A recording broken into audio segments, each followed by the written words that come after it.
I I do not look like a bum. It's got a crease. I don't have an iron. I don't look like a bum. You look like a bum.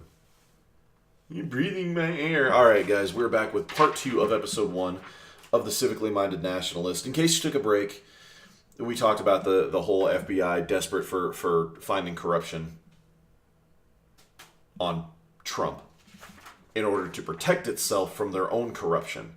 The same way that they have tons of proof of corruption from Hillary Clinton, but they don't want to oust that. They want to use it as protection of their own corruption. Okay? Now we're going to move on to topic 2 for the day. And this is very odd.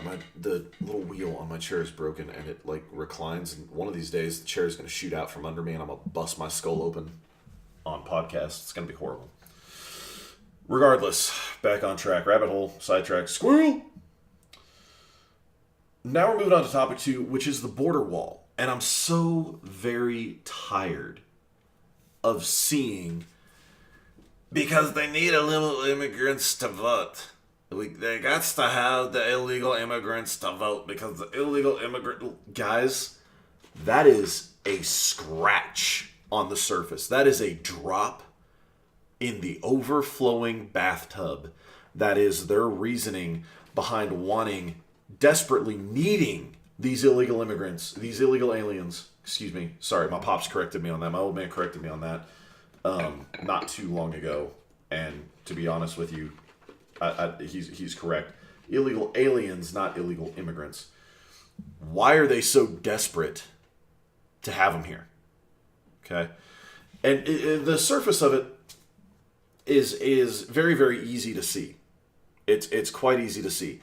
But the reality is, there's not just multiple reasons behind wanting the illegal immigrants, but there's also multiple reasons behind wanting the government shut down. Okay?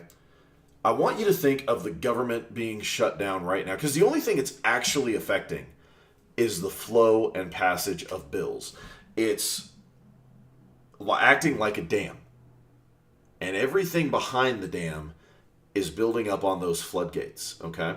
Now imagine if in that water there was, 10 treasure chests of gold, all right? Not so heavy that they sink, but the wood's got a little bit of buoyancy. So they're, a couple 100 feet in the water behind the dam. And then the floodgate opens. And you've got to find those. Okay, you might see 1 or 2 of them floating, and you're like, yeah. You're not going to see all 10. It's impossible. That's the tactic that they're using with this government shutdown. We're going to come back to the illegal aliens, but I want to talk about a couple of the bills that they're blocking first. A couple of the bills that they're trying to keep out of the limelight. A couple of bills that they don't want you and I to know what's going on with. And they failed on one already, which I find is hilarious. So Pelosi shoves this bill in. We're going to end the shutdown right now. It's a Republican bill. Republicans will love this. They're not going to get their wall, but they're going to love the rest of it, okay? Well, here's the thing. She intentionally sabotaged her own bill. The Trump administration has a standing policy about funding abortions, anything that could be any monies that could be used for funding abortions overseas being a strict no-go. Trump administration says no. If there's any chance that money is going to go to funding abortions overseas, that is not our taxpayers' responsibility. That's not what they pay taxes to fund. Period. No-go. Guess what was in this bill? Funding for overseas abortions. Funding for overseas versions of Planned Parenthood. She put out this bill. She had this bill drafted and put it out knowing she had sabotaged it. Why? So she could go on the news and say, Republicans are not willing to work with us. Period. They're not willing to work with us. Shh. Don't let anybody know that there was an aspect of this in which I knew there was no chance it would pass. We're not going to talk about that. Why are you whispering so loud? And now it's out there. Now it's out there. Now people who are looking at this bill, reading it, going, what is this? Why is this here? We're not doing that. This administration's already made it abundantly clear we're not doing that. Why is this here? Come on. You're not even serious about this. You put something in here that you know, even if we pass it, it's going to get to his desk, and he's going to hold a press conference, and he's going to say, this looks fairly good, other than no wall, which is not acceptable, and then this little tidbit is in here. And Congress knows I will not fund this. Congress knows I will not, in good conscience, use the American taxpayer dollars to fund this. Therefore, this is not passable. It's getting vetoed. You don't like it, get a veto-proof majority or take it to the Supreme Court. Doesn't matter which way you go, you're not going to get it passed. This whole thing was known to be an imploding failure from the beginning, and it was known by the people who drafted the friggin' bill. Don't let that fool you. There's a bunch of stuff like that going on right now that is getting pulled up behind this dam. Case in point, Comrade Sanders, bat poop Bernie, just in case your kids have come back in the room. Bat poop Bernie. Okay? Y'all know what I really call him. We're on the minimum wage hike again. He's drafting a bill again for $15 minimum wage. I'm not going to spend a lot of time on this, but here is the argument that I would like to say. A lot more than somebody putting out a video of a rig worker, wasn't a pipeliner, he was a rig worker, working his butt off and saying, this is what $15 an hour looks like. Okay? That went around when the last time this whole argument was going. That rig hand makes way more than $15 an hour.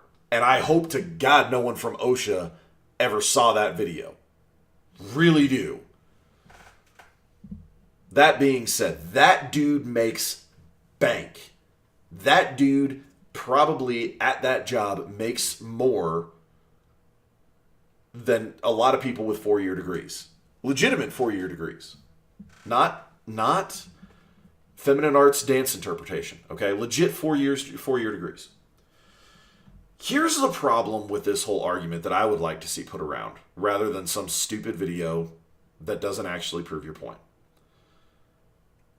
I am a welder. I will always be a welder. I like welding. I like building stuff with my hands. I like metalwork and fabrication. As this goes on, you're going to see exactly my point in all of this. And here it is. Giving me more, I have a certain set of classifications. Let me back up real quick. I have a certain set of classifications. You've got welders who can do A, B, and C, and that's it. A, B, and C is not much. Okay, they can clean material, they can cut material, and they can MIG weld material. A, B, and C. Me, I'm A through F. I know quite a lot more than your average quote unquote welder, and therefore, welder 1 might be worth $12.50 an hour. I am worth $25 an hour in a shop environment, not out pipelining. Pipelining, I'm worth way more, but that's neither here nor there. There's guys in this field who can do A through, S, and they're worth a lot of money. They're not even hourly. Those guys are salary, straight up. And then they have hourly jobs on the side. Okay? And they make bank doing this. They make a lot of money doing this. Let's take the middle of the road. Let's take me. A through F. And I'm worth $25 an hour. Suddenly, you come in and you tell me I'm no longer getting paid $25, I'm getting paid $50. That sounds phenomenal. The first thing I'm going to ask you is, who died? Or what new technology has been released? And you're going to look at me and go, what the heck are you talking about? Without a socioeconomic impact, i.e., half the welders in, God forbid, half the welders in America got electrocuted, or there's a new technology that makes other people obsolete and focuses more sharply, more heavily on your skill set. Those are two ways you can increase the value of my job to society. Okay? Right there. You limit supply, or you alter demand. That's it. Those are the two ways you adjust what I'm worth. And in the robotic era that we're going into, usually that means I'm going to get paid less and less over time, unless I diversify what I can do. Fact of the matter. Hard truth, gotta take it. Okay? So now, I am worth twice what I was. Not $25 an hour, $50 an hour. Cool. Let's do it. I'm all good with that. Here's the thing. Minimum wage equals minimum skills. No matter whatever happens in America, in the world, minimum skills will not be worth more to a society than they are. The commonly used one is you flip burgers. I don't have to go to McDonald's. I can save money feeding my family and making better food at home. Throw some charcoal on the grill, light that sucker up, throw some patties on there. We just had better burgers than McDonald's offers. Okay? There you have it. Your minimum skills aren't worth more than minimum wage. So what is the argument? We're going to raise the minimum wage. Here's the problem with that. By raising the minimum wage, you did nothing to decrease the supply of burger flippers or increase the value of burger flippers. Okay? So you didn't increase my value to society. In fact, what you did, instead of making $8, I'm making $7.50, I'm making $15. You didn't increase the value of my contribution to society. You cut the value of the dollar you are paying me in half. That's all you did. It now takes 15 of those dollars to be worth what $7.50 of those dollars was worth, service-wise. And that's where you base your money off of. That's where you base the value of your money off of. Period. You have done nothing but create inflation. But this bill is behind the dam. He's getting ready to draft it and put it out there. That bill is behind the dam. Don't let it sink to the bottom like so many of those treasure chests full of gold that we didn't see. Don't let it sink to the bottom. Keep it up. The other one, and there it goes. That landed on my computer tower. I'm quite actually impressed with that.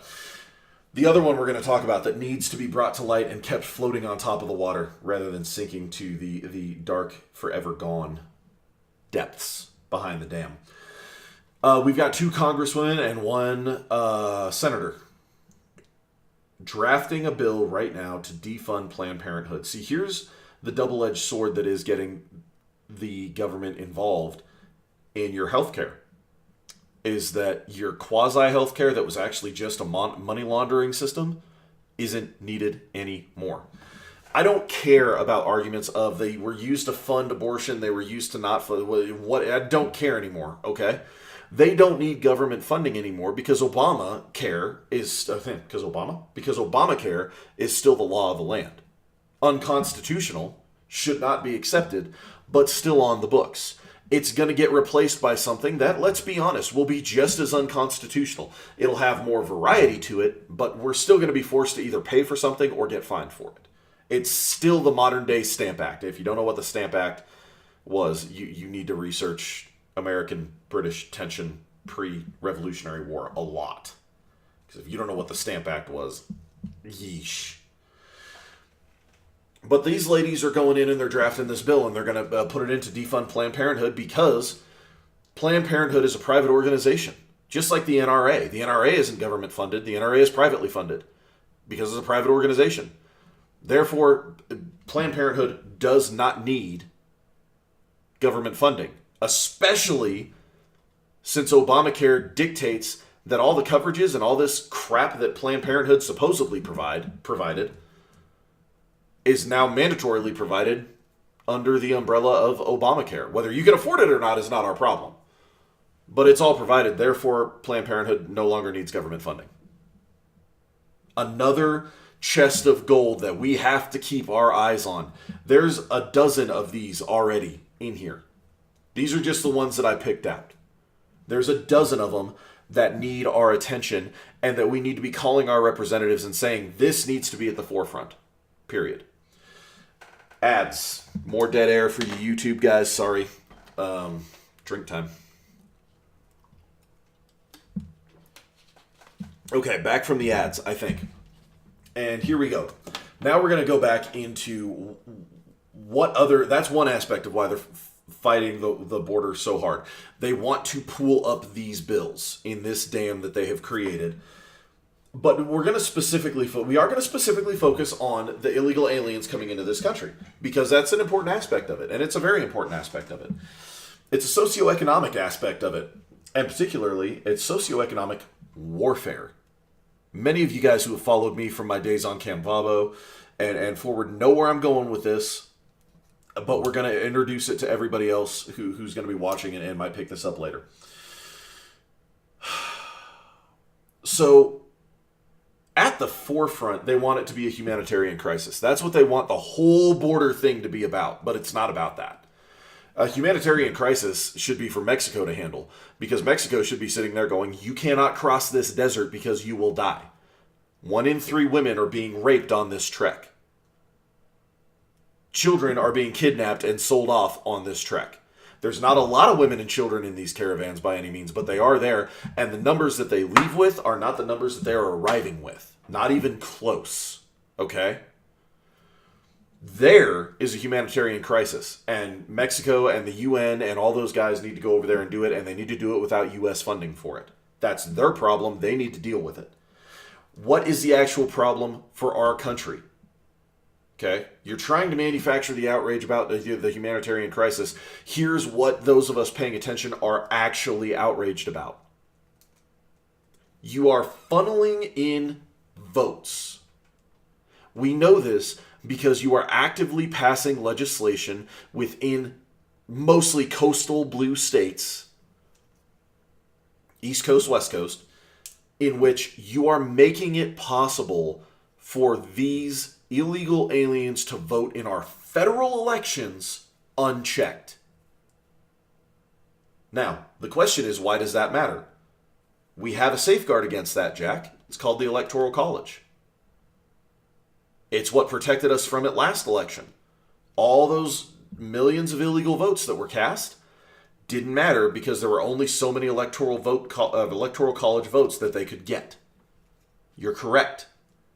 That is the safeguard. The Electoral College is what protects us from that. Guess what? There's a bill coming right now that abolishes the Electoral College. Some of you already knew it. Some of you didn't know it. Some of you don't have any idea how the Electoral College actually works outside of some memes you found on Occupy Democrats or some crap like that. Okay?